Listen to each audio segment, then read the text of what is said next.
Hey everybody. Today we decided to do a live together, me and Sal. As you know, I'm Chelsea. I'm a growth consultant. I do these lives often so we could all learn together and grow together. Sal, I'll let you introduce yourself. Hi, my name is Sal Vassallo, and I am Chief Talent Officer at JobWorx AI.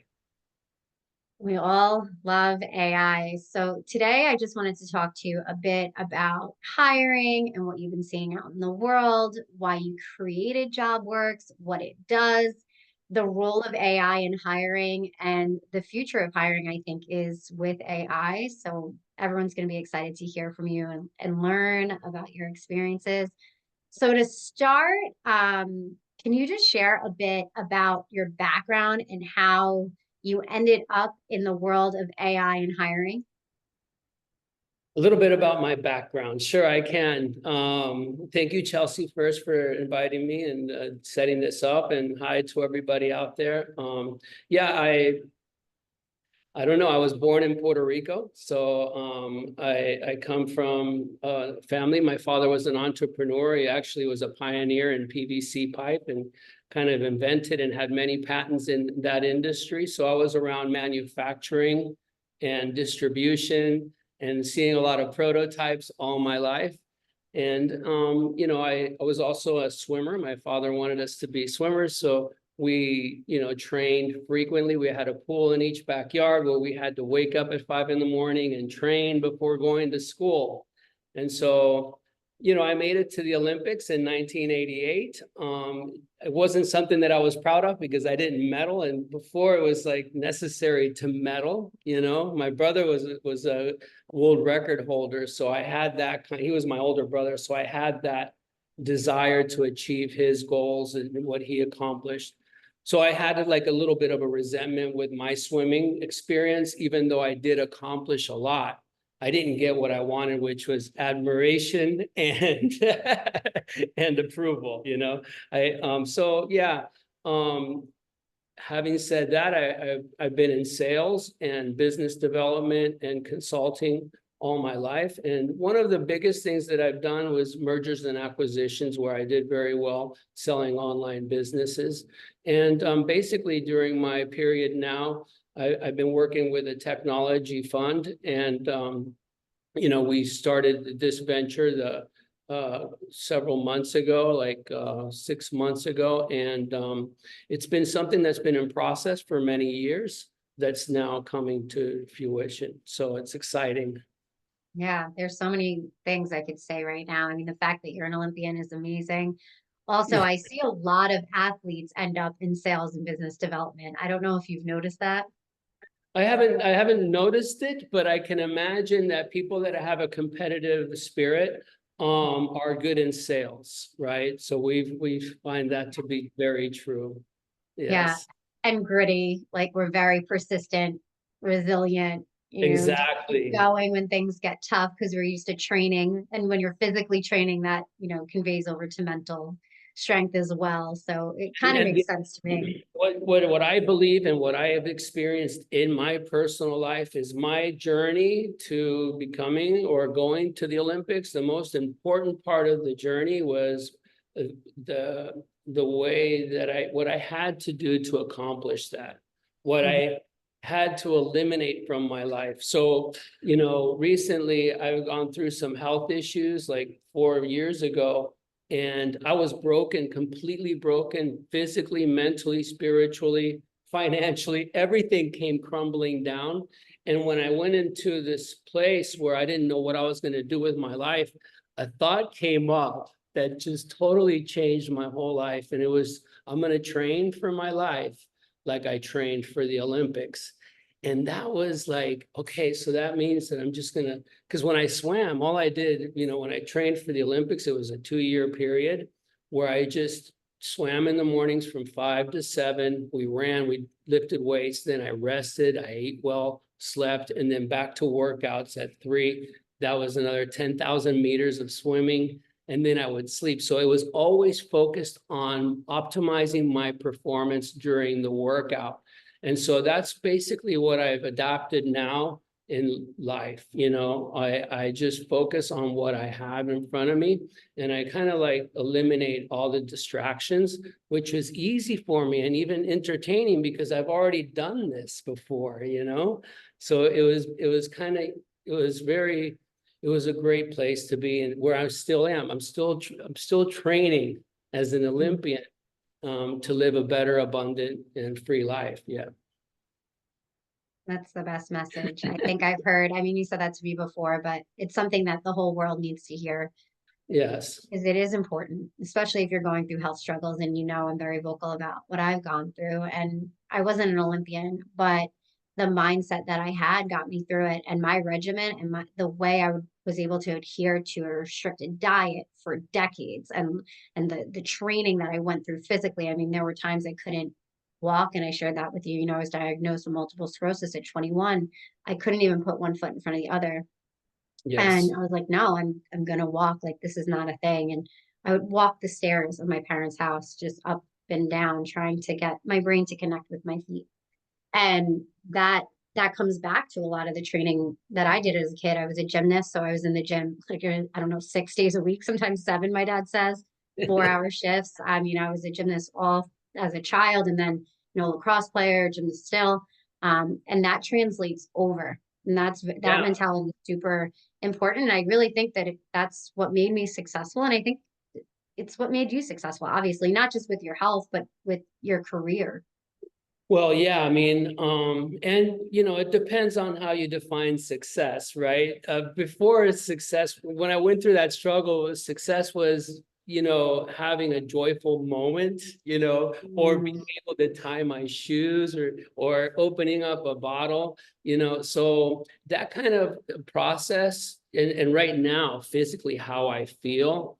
And what I've overcome without meds, it's like huge for me. So it's really good because what happens is I'm in a really good place with myself. I had to do a Mhm. lot of self-discovery. I had to do a lot of searching, inner work. I had to get rid of all resentments and fears and negative thinking. And it was really good. I was able to get educated through online about the mind, about how it works, about how the body works. And I tell you, we're fortunate to have access to so much information online, because if you apply it, your life can change. And you're doing that with your messages. You can apply what you're sharing. It can change people's lives. So Yeah. the reason that I connected with you, because I heard your podcast, I heard you communicating about your struggles, and I totally identified. And I was like, I need to meet her. I know. I started out really early on my health journey. So it was in the 90s. And back in the Wow. 90s, there was no internet. I mean, there was, but Mm. like not really. It was like AOL, I don't even think we had it back then. And I started learning about nutrition and the naturopathic lifestyle and different ways to heal your body alternatively with different things outside of allopathic medicine. And it was Yes. all from books. Wow. It was all from, I don't know, like, I guess this is just God and how God works in mysterious ways. But I Yes. lived in Long Island growing up in a suburban area, and there was a health food store literally like a quarter mile from my house. But it was like the only health food store probably in Long Island. Like, there wasn't a ton of them Wow. back. And there was a guy there, and he started educating me on certain things because back then I was celiac. So he started teaching me about gluten, and then showing me books on juicing and everything like that. And then I had an uncle come into my life at 16 who I had never spoken to before. And he was like a full blown holistic healer. He started teaching Wow. me. So I got to learn all this stuff before it was even a thing, like Well, fasting, cleansing, organic. Yeah. And if I you're would have had very the internet, fortunate. I'm fortunate because I didn't have the internet. And like if I didn't have those two things, those pillars back then, I would have been just, I don't even know. Like, I feel like I might have ended up in a wheelchair, to be honest. So like Yes. I feel like, yeah, technology is so important and it translates to everything we're doing. So we should talk about how technology now is supporting the workplace, because it's Yes. very interesting how you've built this platform, JobWorx. Yes. Yes. So I'm part of an amazing team. We have an amazing team that I'm really proud of. It's like I'm really honored to be a part of this team. And the founder and creator of JobWorx, he's been in the industry for many years, and he built a company called Agency Works, which ultimately exited. So he had a lot of experience on what needed to be done and what could be automated and what he wanted to improve in his processes. So it comes from that, which I think is important. I admire him tremendously because of the work that he's accomplished. And our platform is AI, but it takes a human to really analyze and to vet these candidates. But we provide talent intelligence like never before.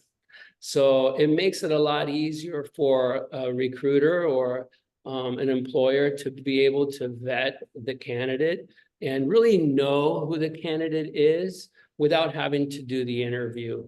That was one of the goals that, because what happens is when you bring in people in an interview, especially in New York, and he shares this all the time, you may see, and in 5 minutes, this is not a great fit for us, but you still have to give them the whole hour interview. And you don't know who you just see the resumes, black and white, different. You don't know who the person is. You don't know the personality. And they can fit the role, they can have the experience, but the personality is very important. So he developed an AI machine learning personality assessment, psychometric analysis, which took 4 years to build. And we used PhDs from the Child Mind Institute. And we put it very simple in 7 key personality traits for the workplace. So these are workplace personality traits that we found are key.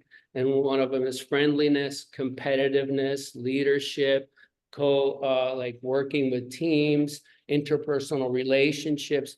All these manifest pretty aggressively in the workplace. So we were able to kind of like make it simple for the recruiter and for the employer to identify if this person is a good fit for the role, right? So if a person's friendly, I'm sure that you've seen people that are just very outgoing. They're always making friends. They give you your hand, they hug you when they see you.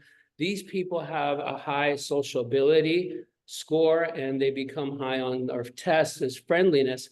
They're good for like, they thrive because this is important, right? If you're a person that has this kind of energy flowing in your life where you want to connect with people, but you're an accountant sitting behind the desk, you're not very happy. But wouldn't it be nice that you identified what your personality traits is and be able to roll with that?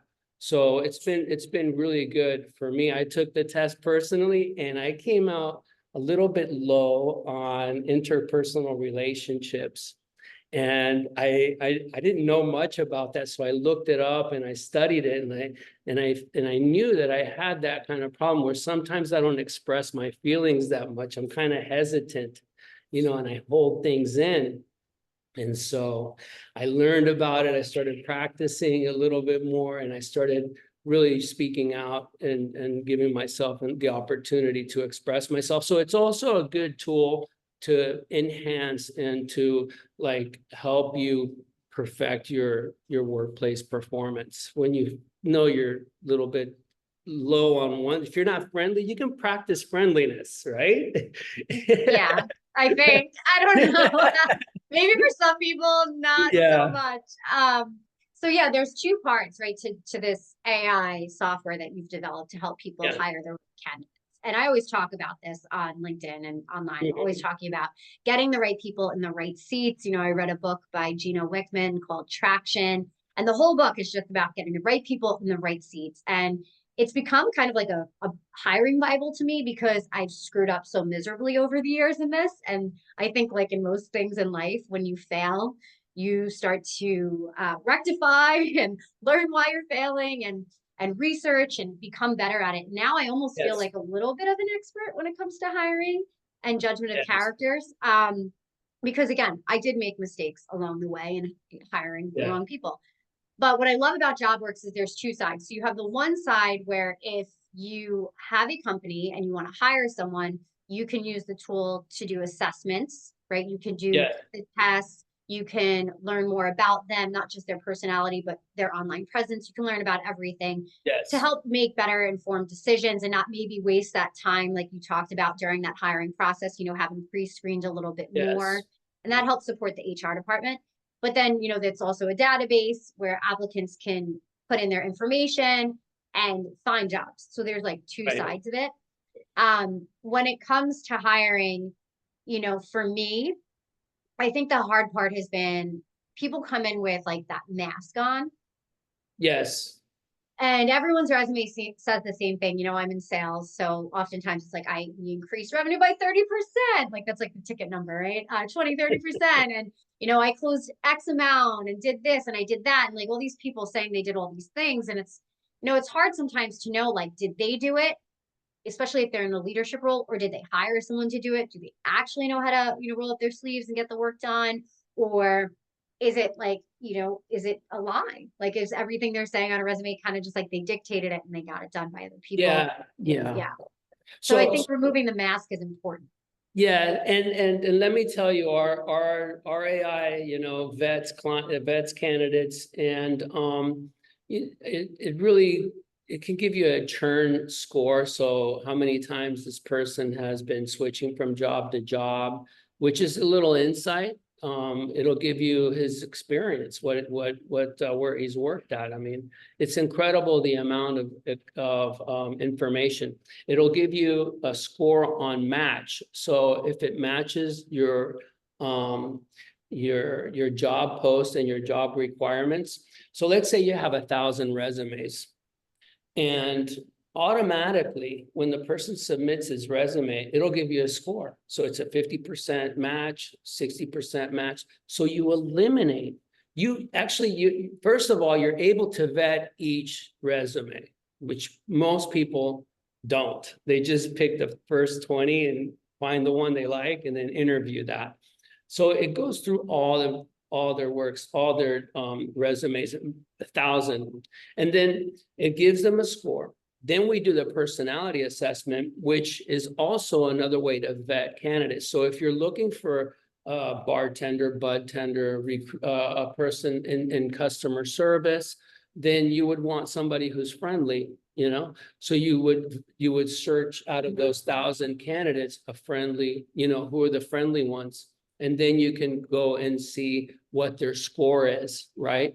And then we have the videos. So these are pre-interview videos with specific questions relating to that role. So in just a glance at the candidate's workspace profile, which is his application profile, you can actually determine so much information about the candidate that basically it eliminates the first interview, and so if you see the capabilities report, it gives you a capabilities report and a limitations report. You can ask the candidate questions right there on the dashboard. So you don't have to pick up the phone, you don't have to mark it down anywhere. On the dashboard, you can send the candidate the question and he will respond via video or text, whichever way you prefer. You mark it on the dashboard. So it takes all of the candidate's information, the candidate intelligence, and it puts it all in one platform so that you can analyze candidates easily. And their personality, their match score, and then you see their pre-interview videos, and you're like, I love this guy, or maybe I need to ask him a question, or maybe she doesn't fit in this organization, but you do have more insights than ever before. And just one more point, they're all in the same format. So you're not looking at a resume in different formats and trying to figure out where his experience is located, what education, it's all right there. So it's very easy. So our goal was to simplify the recruiting process, automate the recruiting process, and make it more accurate so people can make more reliable decisions. And the goal is, of course, to lower the turnover rate, which is a tremendous cost to organizations today. You hire somebody, you train them for 6 months, and then they don't work out. You have to start over again. That's a huge, huge cost for large organizations. And there's one more product that we're launching soon that we've already been using with one of our customers. I think I can't mention them here. They're one of the largest processors in the world, payment processors. And one of our services is that we do sourcing. So our AI doesn't sit around waiting for candidates to come in and fill out the application. It actively goes out and searches the candidate. It vets the candidate, and then it reaches out to the candidate automatically.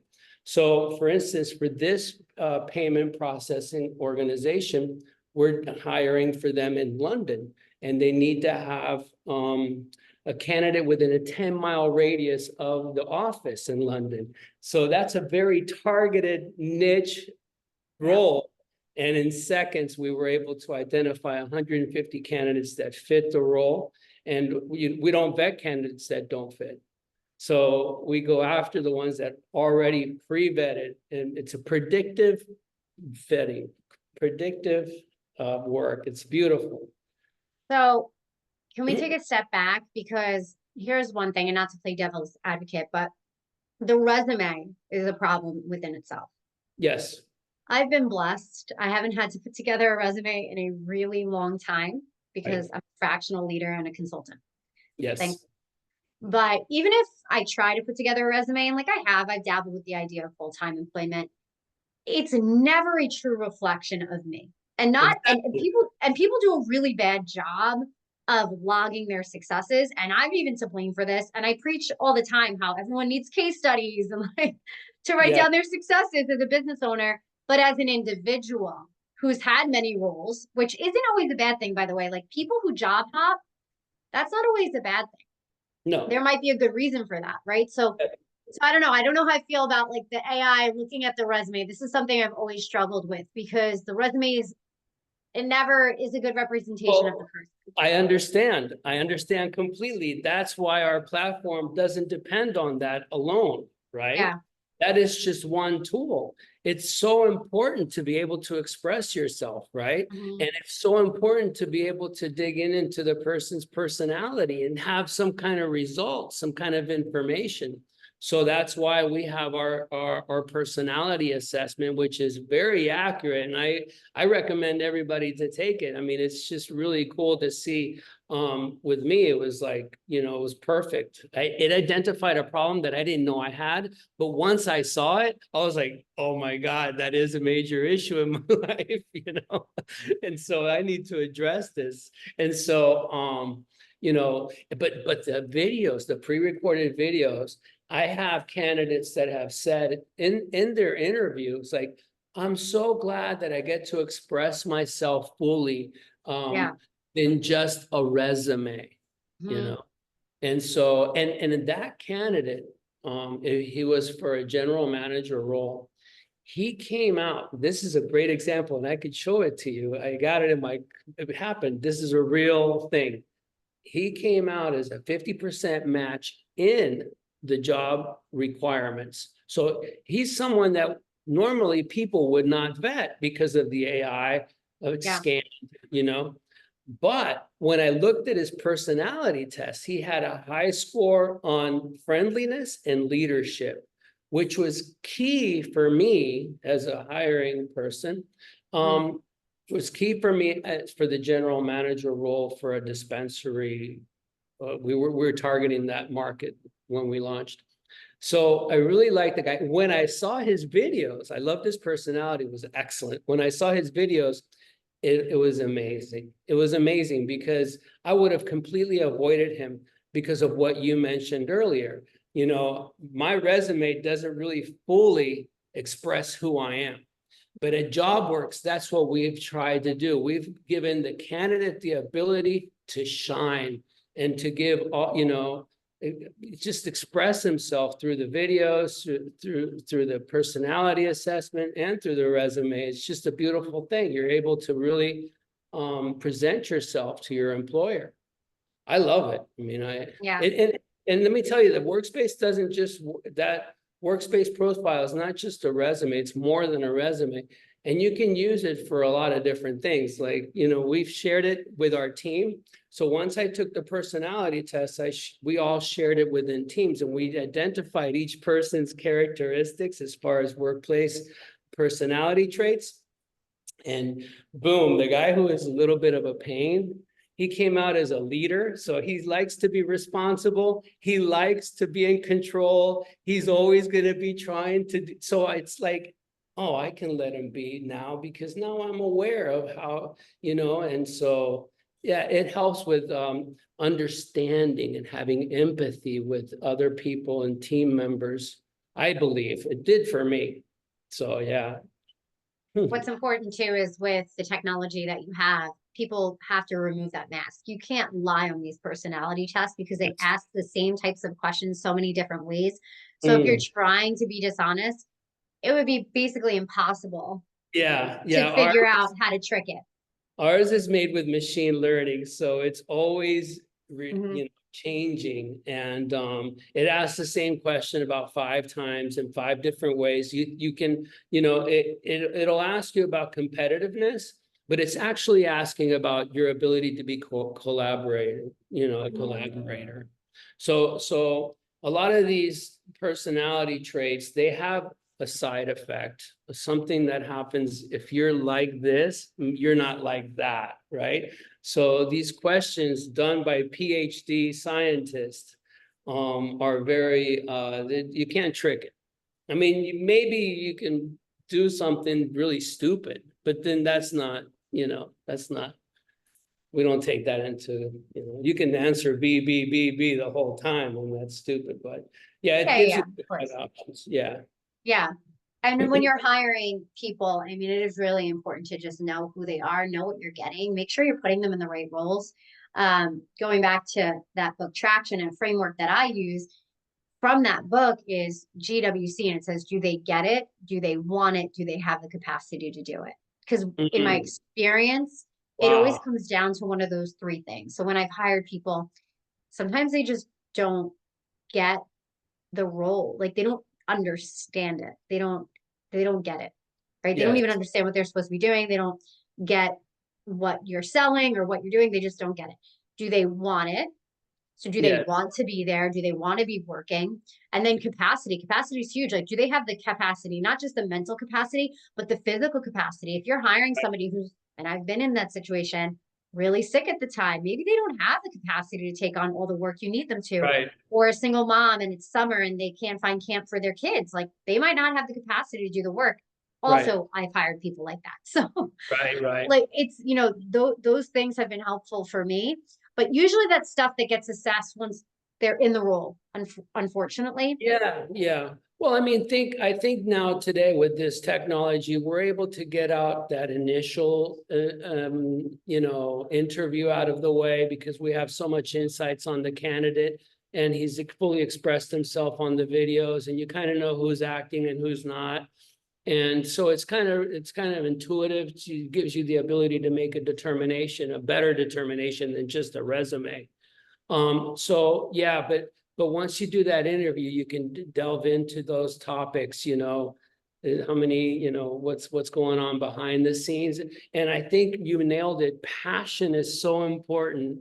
And that's usually one of the questions that the employer puts in for them to answer on our platform. So, what's their interest within this type of industry? And you can tell when someone's passionate about something very easily.